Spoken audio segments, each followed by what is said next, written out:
We are sorry. For the loss of families, of stability, of love, we are sorry. For the loss of identity, of language and culture, we are sorry. For the loneliness, the anger, the confusion, and the frustration, we are sorry. For the government practice that left you, Indigenous people, estranged from your families and your communities and your history, we are sorry. For this trauma, this pain, this suffering, alienation, and sadness, we are sorry. To all of you, I am sorry. Welcome to The Jig Is Up. My name is Darcy, as always. Jason isn't joining us tonight. Unfortunately, he's got some personal things to deal with, some auto repairs and home repairs and things like that, so life sometimes gets in the way. So we started the show there, obviously, with the 60 Scoop apology from Rachel Notley and the Alberta government. I was happy to see that the UCP even showed up for work that day, but hey, that's party politics. Now, obviously we're going to start the show, or I'm going to start the show talking a little bit about this apology. And while I think apologies are great, I was told a story one time, a long time ago, about this little boy who, was being mean at school, and but he apologized, so he thought everything was fine. And his dad said, okay, you know what, here's a bucket of nails. I want you to go pound all these nails in the fence. And he's like, well, how do you want me to do it? Just anywhere. Just pound them all in the fence boards. So he pounded them for hours. He was pounding them. His arm hurt, but he kept pounding them. And when he was all done, he went in and said, okay, Dad, I got all those nails. And he said, okay, now go pull them all out. And the son was pretty angry, but he went and pulled them all out. And when he was finally, hours later, when he finally finished that, he went back in. Okay, Dad, I pulled out all those nails. And they went back out to the fence, and they had a look at the fence. And his dad said, see, now all of those holes represent the mean things that you say to people. And I want you to apologize to that fence. So the kid says, well, sorry to the fence for pounding nails in. He says, see, that didn't fill up any of those holes, did it? And that's kind of how I feel about apologies from the governments these days. It's a great gesture. I hope that people find some meaning in it. I think it's definitely needed. It's sorely overdue. However, I have a hard time just simply blindly accepting these apologies from the government as sincere. And I guess the reason I'm having a hard time with that is just because this stuff continues. We have, Child Protective Services that steals children. We have all sorts of, scoops still happening. We have the government fighting Indigenous people, underfunding Indigenous people. There's lack of housing. There's, systemic poverty and policies that ensure poverty on reservations and in Métis communities and things like that. So it's really hard to take these apologies as just like, oh, great. Well, now that they've apologized, we can just move on. It's an apology to people who, all the Métis are left out of those 60 Scoop settlements. The TRC we were left out of. So who's this apology for? Is it really truly for the people of the 60 Scoop, or just the people who got the settlement, just that the people that the government recognizes as 60 Scoop survivors? So it's good. It's a great gesture. It's a great colonizer's gesture, as though to think that everything's okay. And then they walk around touting this policy or that policy. Well, see, we've put 3 new water systems in reserve, so see, we're really doing things better. No, you're not. Cindy Blackstock is still fighting to get proper funding for children. The education system for Indigenous people is underfunded. There's a new report that just came out from the Auditor General saying that INAC has been misrepresenting its statistics for the longest time. And so we have graduation rates that are much lower on reserve than what INAC is reporting. We have all sorts of issues that INAC is just simply not reporting. And so How do you accept an apology from that? You look at Stephen Harper's apology a few years ago, and what did we get from that? Stephen Harper shut down funding to Indigenous women's groups, shut down funding to court challenges programs, which is mainly used by Indigenous people. He shut down programs to urban Indigenous programming and things like that. So my wife was present when they blue dotted everybody in southern Alberta to roll out their I believe it was an education bill at the time that still didn't provide equal funding. And so it's things like this that, that apology was followed up with these actions that were basically the exact opposite of what an apology should be. I mean, if you punch somebody in the face downtown of whatever city or town you're in, can you just go, sorry, and walk away and everything's good? No, there's consequences. And that's the one thing I don't think these governments understand is, apologies are great. Words are great. It's a great gesture. It's like running the flagpole up on City Hall every Métis Day or Aboriginal Day. Very much appreciated. It doesn't really mean anything. It doesn't help people heal. It doesn't bring closure to anything. People are still hurt. People are still living these effects. A few episodes ago, we did an episode where it was almost like a round, like a sharing circle, but it was for the public. Everybody knew they were being recorded. But in that episode, there was a 60 Scoop survivor, and to sit beside her and listen to her speak, I don't really think that these non-Indigenous governments grasp the concept of what damage has been done to people. And so it's very difficult for me to see people like this wonderful lady who's been surviving her whole life through this. It's really hard to sit there and listen to her and see the reaction she has physically and emotionally to talking about the 60 Scoop.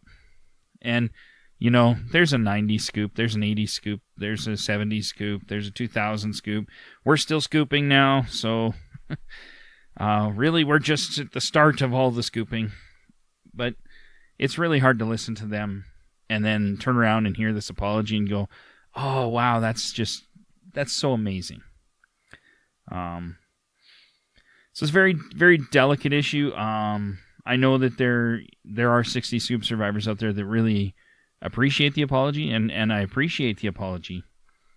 But for me, personally, even though I didn't go through the 60 Scoop, so I'm kind of, it's just my opinion, which everybody, what they say, everybody has one. But really, it is kind of, it's a great gesture. But unless it's followed up by strong actions, it'll end up being just that. It's just a gesture. And so, I hope the Alberta government is moving forward on great programs. I doubt it, but I truly hope that. The reality is I think that this, to me, when the governments apologize, to them it's so we're done now. We're good. Like, we've paid out the 60 Scoop settlement. We're on the way to paying that out. Once that's done, and now we've issued an apology, like, we're good, right? We're on solid ground. And that just simply isn't the case until they fix the problem that they have created. I used to read some books by many different authors, but one author in particular, he the pit bull of self-help or whatever. Or it wasn't self-help, motivational speaking. That's what it was. He always said, it was a guy named Larry Winget, and he is a bit of a wingnut, but he always said, if you have a problem or you created a problem or you made a mistake, the best thing to do is accept it, admit it, fix it, and move on. So they've admitted that the 60 Scoop happened, they've apologized for it. So that's the admitting. But now we're in the fixing phase. See, we can't move on without the fixing phase. And to me, fixing means that you take those 60 scoops and all those scoop survivors, and you find them and their families, and you get them all together, and you do some serious counseling. You provide every ounce of help available that can be had. We can see now that the government is willing to just dump money into whatever they want and whatever they deem beneficial by today's announcement of a $4.5 billion purchase of a 50-some-year-old pipeline. So if they can do that, surely to God they can free up a few $100 million to pay for all the counseling and all of the therapy and all of the any type of programs that will help these people and their families heal. It's not going to happen, but that is what should happen. And that's what an apology needs to be followed with, is strong actions to fixing the situation. And now that we're talking about this pipeline and the $4.5 billion purchase, I want to play some video from before the announced purchase and before the 60 scoop apology from the Manitoba Métis Federation president, who was on CTV and did an interview there where he was all pro-pipeline. Now, I'm not going to get into pro-pipeline or anti-pipeline. That's not what my point is here. I want to go through the things that President Chartrand says and just kind of point out a few interesting points about his little speech here. And it's a few minutes long, and so we'll dive right into it here. Let's look at the picture first of Indigenous population in this country. The Métis Nation are the largest Indigenous nation in Western Canada. Right. There's 400,000 of us. And if you look at it, there's... Okay, let's stop right there.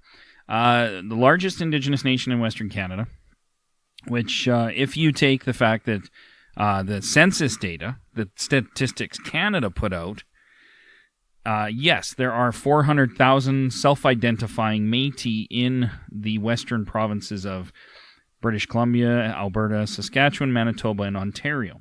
Now, these are also the same organizations that are absolutely infuriated by the fact that there are self-identifying Métis in the eastern provinces. And they will speak to no end about how inaccurate the Statistics Canada is and how it doesn't account for certain things. And let's be truthful here. None of the Métis Nation, the MNC and affiliates, the cartel as we like to call them, if you totaled up their membership, I would highly suspect it would not reach 400,000 members. In Alberta, which I think has one of the highest memberships, you're looking at about 33,000 to maybe 36,000. I was just in British Columbia, and I heard much lower numbers than that in British Columbia. And I think in Manitoba themselves, they have a much lower membership than what Alberta has. Maybe I've heard numbers anywhere from 18 to 20,000. So let's just point out that that's not really true. That is Statistics Canada saying that there are 400,000 Métis in those provinces. Guess what, Mr. Chartrand? I'm one of those self-identifying Métis that you won't let me into your club. Many First Nation, many on board that want to support this project and want to see it going forward. There is a chosen few that decided to take an alternative view. There's a chosen few First Nations that decide to take an opposing view to the pipeline. And then the reality is, I believe it's the vast majority of First Nations are taking the opposing viewpoint, and only a handful are actually signed on. I heard numbers of like a third. But okay, let's continue. At this point in time. But at the end of the day, I think common sense will prevail as we move forward, that the right thing to do is to support this thing. We can't say Trans Mountain should not go ahead anymore. I think we're at a point in time in Canada's history. This affects every Canadian. It doesn't only affect the Métis people nor Indigenous people. It affects every Canadian. We're talking billions upon billions of dollars, and we're talking thousands upon thousands of jobs, both short and long term. We supported Enbridge Line 3. It went very well. We have in fact, agreement with Enbridge for the next 10 years. I'll have a monitor hired in my government that will be on site at any event that occurs in Enbridge's pipeline. I'll be on site immediately. So these are the thousands and thousands of jobs he's talking about.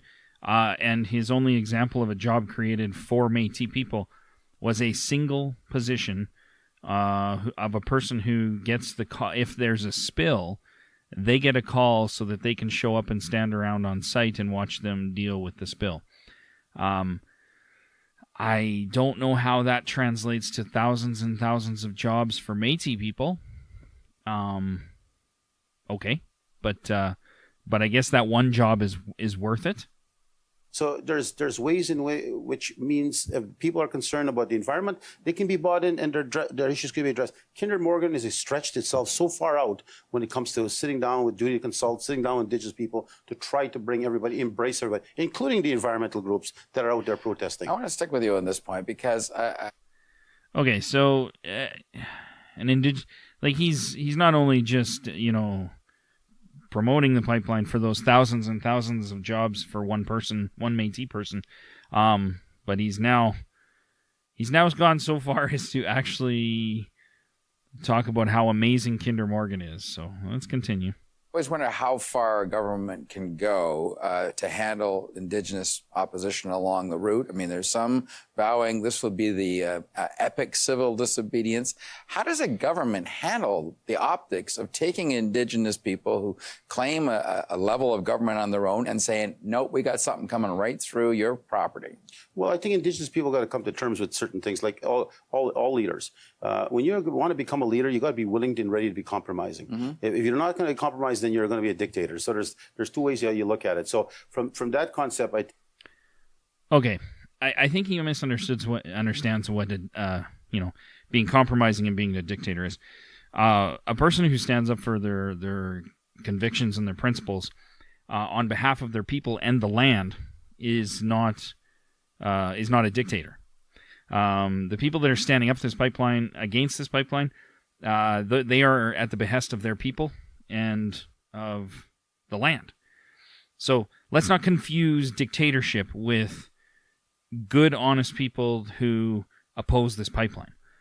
And again, I'm not picking pipeline sides, but I am saying you can't. He's vilifying all First Nations who stand up against this, who exercise their freedom of expression and freedom to speech, who are planning to exercise their freedom to of civil disobedience, and vilifying them all as dictators if they do that. It's very interesting language. It's very clear. Canada has the legal obligation to do what's right for Canada, including Indigenous people. This Prime Minister, Justin Trudeau, has gone out, stretched his political capital quite far for Indigenous people, and made it very clear that they want to make sure nation-to-nation government is taking place. It is taking place. We are part of the process. We're part of the discussions. But it can't be that just one band somewhere can say no to the entire industry and it must stop and die. I don't believe in that. Consent isn't necessary. Well, now isn't that interesting? So, one band can't say no, and see, this is where I disagree with a lot of talking about pipelines. I firmly believe in a community's right. So, if a pipeline is going to go through, and it's going to go right underneath drinking, where that community gets its drinking water and stuff like that, I think that community should have the right to say no. I think if it's going to go through somebody's land, I think they should have the right to say no. And I think that should apply to farmers and ranchers and private landowners as much as it does Indigenous people and their communities. I used to be involved in the pipeline industry, and I know that they can route pipelines around pretty much anything. I have seen it done. And so this isn't coming. I'm not coming from a place of picking sides. I'm coming from a place that I believe that people and communities should have the right to say no. And I think if one community doesn't want it, then you find a way, and if the pipeline's going to go through, then you need to accommodate that one community. I don't care what kind of community it is. What's interesting is when it comes to non-Indigenous communities, pipelines are it's illegal to put a pipeline like this through the city of Calgary. It's actually illegal to put a pipeline like that within a certain distance of the city of Calgary without city of Calgary approval. And they even have rules on how pipelines can be routed underneath roads, and things like that. So there's a lot of regulations when it comes to pipelines as to what they can and can't do. And yet, when it comes to Indigenous communities, it seems to be, oh, well, just ram it through. Who cares? Because it's what's best for Canada, right, Mr. Chartrand? So I fundamentally disagree with him on this. I don't believe that anybody should have the right to overthrow what a community wants. If there are whole sections of that pipeline that communities are saying, no, we do not want that here, then you need to find an alternative way around. And that is just a fundamental difference that I'm going to have with that statement. I think it's a ridiculous statement. Anyway, we'll keep playing this here. Is it a majority rules kind of thing? Well, I think so. If you look at the process from my side, is that Métis we're very democratic. We're one of the most democratic elected people in this country. Okay, and let's stop there. The Métis National Council is not democratically elected by the people it's supposedly set to represent. It's elected by 55 votes. 55 votes of the upper echelon of leadership within the Métis Nation or the cartel. So it is not a democracy. A democracy is chosen by the majority of the people. So let's not conflate that with anything else. That in and itself is a ridiculous statement. The fact that this guy and all these presidents, they run oligarchies. They don't run democracies. Simply because you have a corporate nonprofit board structure, which allows for voting of the president and vice president and treasurer and secretary and the board positions. That does in itself not make an organization democratically elected. When you have less than 1% voter turnout at your elections, that is not a democracy. A democracy is defined by the majority of people picking the government in a free election. If you have less than 1% of your population, then it is not chosen by the majority of people. It's chosen by the majority of people who showed up. So let us not confuse the fact that the Métis Nation, Métis National Council and its affiliates are not democratically elected, in my opinion. And at the end, majority will rule. And from my perspective, it cannot be even one Métis community or one Métis village can stop an entire aspect that affects so many thousands upon thousands of people because one just is not willing to compromise. And at this point in time, there is a solution. All they have to do is tell us exactly what's stopping them. If they're saying it's protecting the environment, well, do we see more oil trucks going out there, more rail train, more diesel fuel being burned? What's the solution? Good point. Tim, I want to get to you on this. All right, so that's the end of that nonsense. I'm shocked and honestly somewhat appalled by his implication that you fall in line or else. And I think that is the epitome of how these organizations run themselves. He was acclaimed because nobody ran against him, and he takes that as a sign as how awesome his leadership is. The truth is I take that as a sign of how unengaged your people are in the governance structure. And so, because it's best for Manitoba Métis Federation, that means that all of the Métis National Council and affiliates Métis communities have to fall in line. That is a dictatorship. You just said you're the most democratic Indigenous organizations in the world, and yet what you just said was a democracy. You fall in line or else. You do what's best for the collective or else. Well, that's like these are contradicting statements, and I really thought this whole interview was so ridiculous. And I have a hard time understanding how he can sit up there on national TV and say these things. And the worst part is because the general public doesn't know any better. They're going to take his word as, oh, well, that must be the way it is for them. And, it's just really sad. I was in British Columbia last week. I was in Victoria, and I was around Métis people. And I'm going to tell you right now, I got the general sense that those Métis communities who are part of the Métis National Council, but I shall not name them for fear of retribution. They don't want the pipeline. They absolutely do not want it. So how does that work? He's saying he represents 400,000 Métis, but nobody was given the choice to support this pipeline. They just did it. That's not democracy, my friend. In fact, there's probably more democracy in a union than there is in these organizations. Because at least a union, with its elected official who they go and negotiate on your behalf, but then they come back to the people and say, here's what we've negotiated. We think you should vote on this now. And we really want you to support it. But it's up to the people to vote yes or no. And I really think they need to consider doing that for these decisions like this. These guys just made a decision because they're the acclaimed leaders of these organizations. It's absolutely ridiculous to claim them to be a democracy and then in the next statement say, one community can't have their own voice. You have to have the whole voice of the collective. It's things like that that just blow my mind. They blow my mind that somebody can actually say that with a straight face and not be joking around. All right, so I had one more clip here of President Chartrand, but it doesn't seem to be working. But I think you guys get the point. I want to make it very clear. Again, I'm not picking sides on these pipelines. What I am trying to point out, though, is the absolute absurdity of some of the things that they say, these organizations who claim to represent people in our democracies, and they're just simply not. So I think it's a good highlight of some of the hypocrisy that they have, some of the doublespeak that they use. I want to just talk a bit more about this. And it really does, honestly, it makes these organizations look like shills for the government.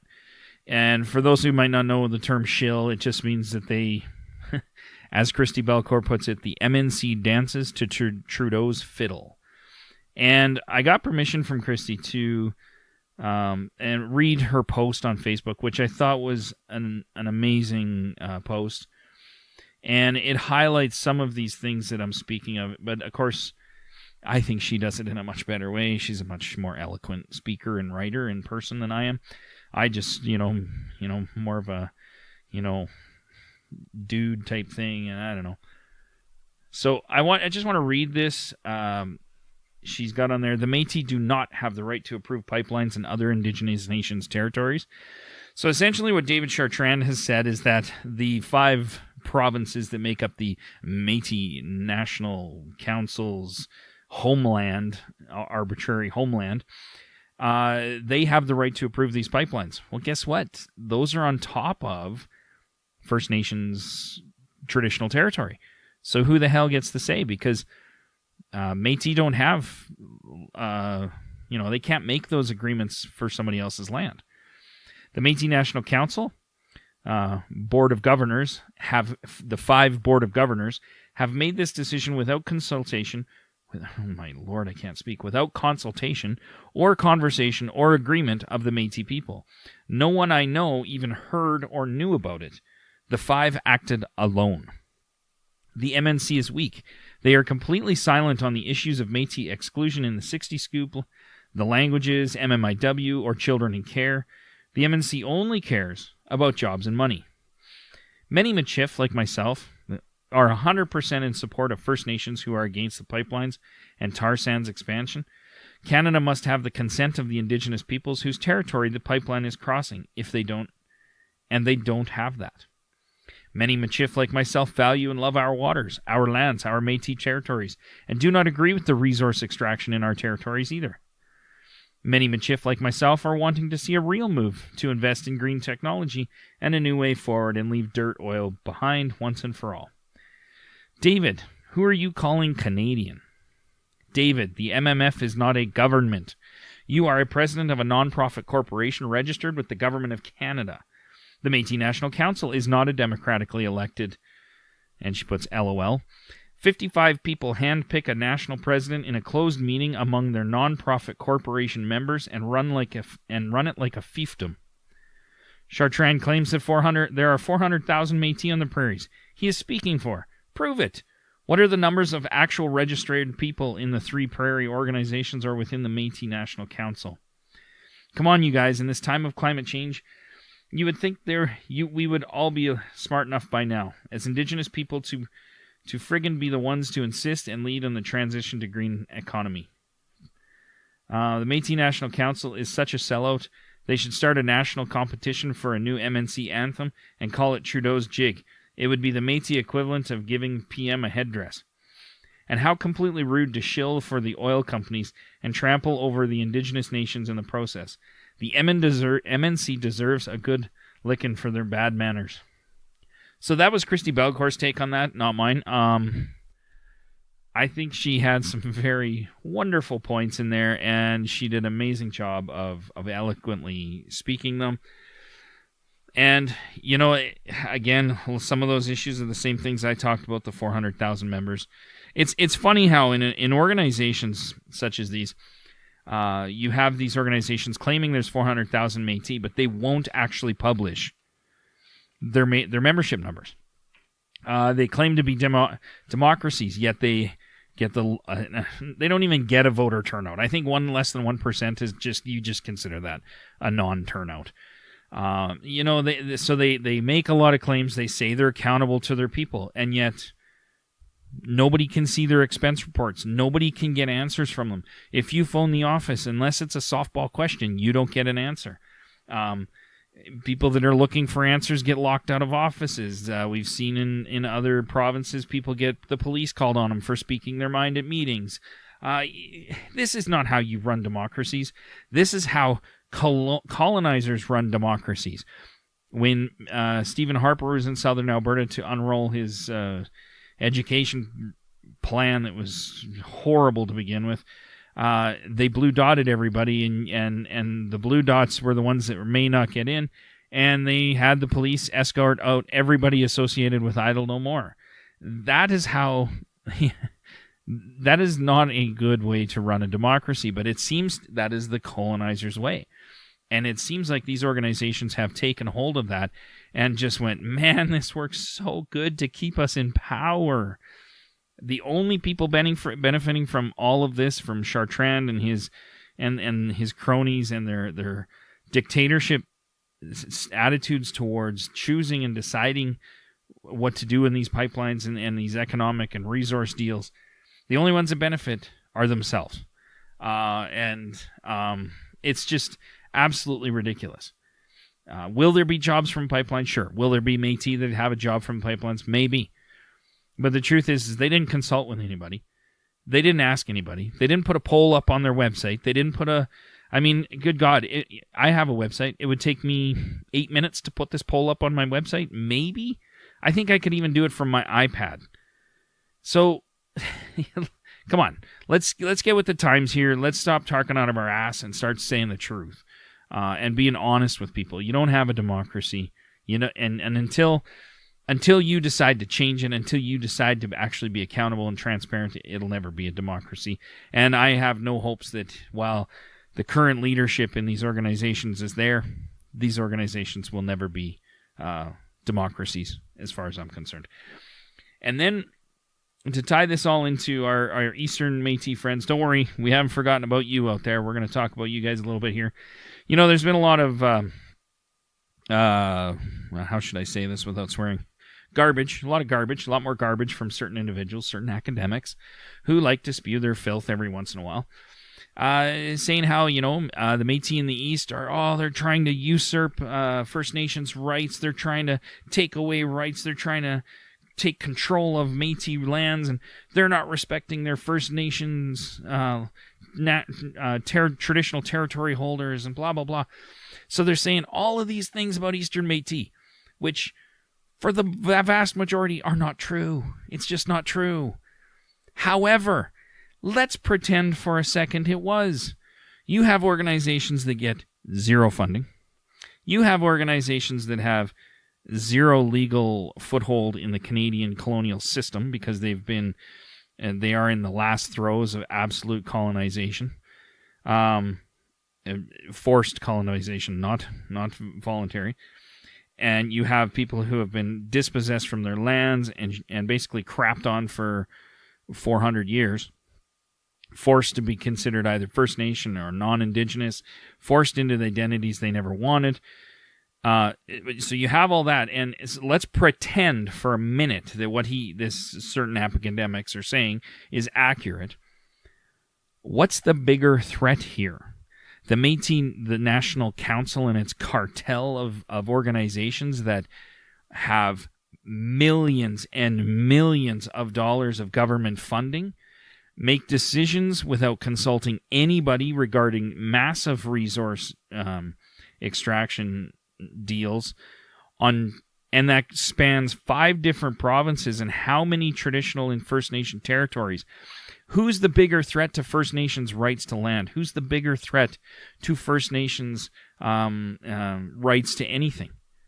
It isn't the guys in the East that have no money, no legal footing, no way of really doing anything. We are not going to get hunting rights out East. Guess who's got hunting rights? The guys in the West. When you talk about usurping First Nations rights, how many First Nations groups are in the room at the table sitting with the government of Alberta and the Métis Nation of Alberta Association when they're negotiating their harvesting rights right now? How many are there? How many First Nations are there?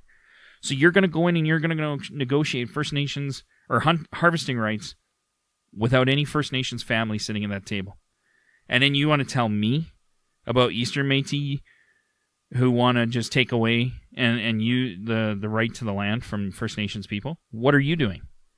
So, that I don't know. I think it's a Confucius saying, those who live in glass houses should not throw stones. I mean, come on. Who's the bigger threat here? We've gone through the financials time and time again on this show. There are tens of millions of dollars flowing from taxpayers to these organizations who then turn around and say all this crap about everybody else, but then they go ahead and do it. They are even bigger threat, in my opinion, than any organizations out there, any other Métis organization out there, because these guys have the government's ear, and when the government says, hey, we went to Indigenous people and we consulted, well, they went to the AFN and they went to the MNC. So we're good, right? We're good. I have literally been in at a panel debate or whatever a couple elections ago with my current MP, who said, when I asked him about the right duty to consult, he said, well, we did consult on the First Nations education thing. I said, what, with one guy? And he said, yeah, the AFN national chief. And I said, You consulted with one person for over 600 First Nations? And he said, yeah, that's considered consultation. So that's the government's mentality, my friends. They go to these presidents like Chartrand and they say, hey, does this sound like a good deal? Here's, we'll give you an extra, there could be a kickback in here, a few million for you. And he goes, absolutely, Trudeau, sir. Yes, sir. Right away, sir. Anything you want, sir. Yep, sir. It's, we'll agree to it, sir. Because then I get to keep my phone on my bedside table that you have the number for, right? Right, sir? Yeah. And they agree to it. And that's considered consultation? That's ridiculous. So that's my whole rant for tonight. I know that Jason wasn't with us tonight, and well, that sounds very ominous when I say it like that. Like, Jason is no longer with us. No, he is very much with us. He's okay. He's physically fine. He's just got a lot of crap to deal with right now, so he couldn't make it tonight. But we dearly missed you, Jason, if you're listening to this. I hope my rant was coherent and not too ranty. I want to let everybody know that if you enjoyed tonight's show or you enjoy any other shows, please let us know at métispodcast@gmail.com. I'm very curious to see what you guys think about some of the interviews we've been doing lately. I think they've been absolutely phenomenal, and I'm really excited for some of the ones coming up. Next week, we have another interview coming up, and then near the end of the month, we have another fantastic interview. Well, we got a lot coming. We got some great guests, though. We got a guy from Jasper Tour Company coming up next week, I believe. We got a lady from the University of Calgary here that we talked about cannabis and the legalization policies and just some of the benefits and things like that. So it's a very open conversation about cannabis and the value of it. And she was actually involved in making policy here in Alberta. So it's a very, very cool conversation. I hope you guys enjoy that. And of course, hopefully the week after next, me and Jason will both be back to rant and rave again. But if you, so yeah, like I said, I'd be very curious to see what you guys think about the interviews we've been doing lately, about this rant, any other rants, or any other show. Again, métispodcast@gmail.com. If you want to get more stories and interviews, head to our, and more of the interviews that we're doing, head to our Patreon page. We are doing, we do those interviews, we publish them, but there is an after show that we do for our Patreon page. And for $5 a month, you get access to that. And you get some other cool rewards. You shout out on the show, things like that. One of the other rewards that we were doing that I wanted to talk to Jason tonight about, just to let you guys know what we're doing. We're running till the end of May here, but we may hold this one over for June. We're not sure yet. If you go to our Patreon page and you pledge $10 per month, what we're going to do right now is, you get access to those awesome extra, exclusive content. You also get a shout out on the show, but what we're also going to do is plant a tree for your $10 every month. So for every month that you are pledging $10, we will go and plant a tree. And I think that's a good one. I think we're going to stick with that one. And, it's not just going to be in our backyard. Jason's actually got a spot picked out where it is actually a logged area that has not been, the logging company is not going to be reforesting. So he's going to go and start planting trees there in an old cut block that is not regrowing very quickly. And so we said we'd get a couple of videos, or we'd get some pictures at least to put up to show you guys that we are doing it. So really, if you want to help us reforest a cut block up in the Whitecourt, Alberta area, head to our Patreon page and throw down $10 a month, and we will get those trees out for you. He's got 20 trees that he can get out right away, so feel free. And all of the money that you guys do pledge, just so you know where it's going, is going to help us do things like we have a live event coming up, which I'm really excited about. It's going to be a discussion on decolonizing Indigenous art. Sorry, just had a brain fart there for a moment. So that's where this money's going, is to help cover the costs of renting some of the gear that we're going to need for that live event, so we can get out and do more live events. I want to be able to get out to more communities, get more stories. And rather than just have people on the phone, I want to get out to events. I want to get out to festivals and one-day rallies and things like that. Or if there's protests, I want to get out to those and get some things for you guys. So we're trying to expand that way. And that's what the Patreon page is for, is to help cover some of those costs and just help us expand and help us bring more and more stuff to you guys and make this show the best show that we can. So I also want to let all our Android users know, again, I don't know if I mentioned this last show, I can't remember now, but we are now on Google Play. So you can get us down on Google Play. Now's usually where I ask Jason for any final thoughts, and I'm guessing he has none. So for both Jason and I, even though he wasn't here today, I want to say I hope you guys have a great week. I hope you enjoy the interview next week with our friend Joe Uri from the Jasper Tour Company. And until next time, the jig is up. You are the spark that's starting a fire that will spread across this land, and it will be a fire